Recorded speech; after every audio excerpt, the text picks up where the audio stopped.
Many scientists believe the continental crustal plates were connected in the past. This is an interesting possibility, but the present boundaries of crustal plates are even more significant. This is where most of the Earth's earthquakes and volcanoes occur. Students may need some parental help with this lesson. They will first need a copy of a world map that they can cut apart. Only the continents are needed for this lesson. They can be obtained by making copies found on sites on the internet. Also, copies of a world map from a world history book or a geography book can be made at a public library. Another way to obtain a world map of the continents can be made by placing a thin sheet of paper over a world map and tracing the boundaries of the continents.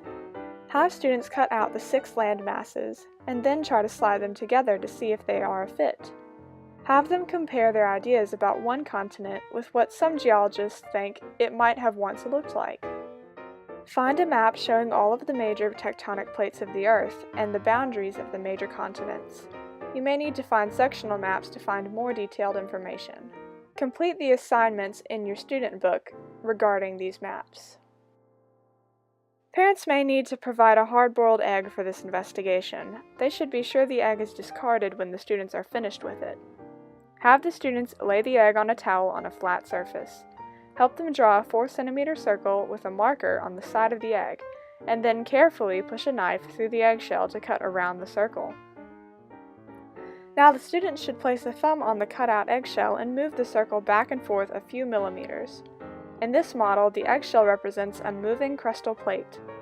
There are 4 things that can happen when one plate collides with another plate. Students should try to model each possibility with the egg.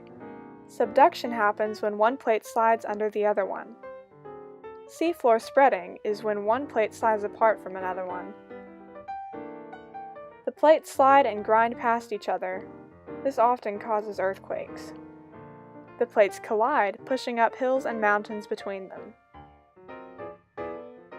Have students make diagrams of each of the 4 situations that involve plate movement and briefly write about what is happening.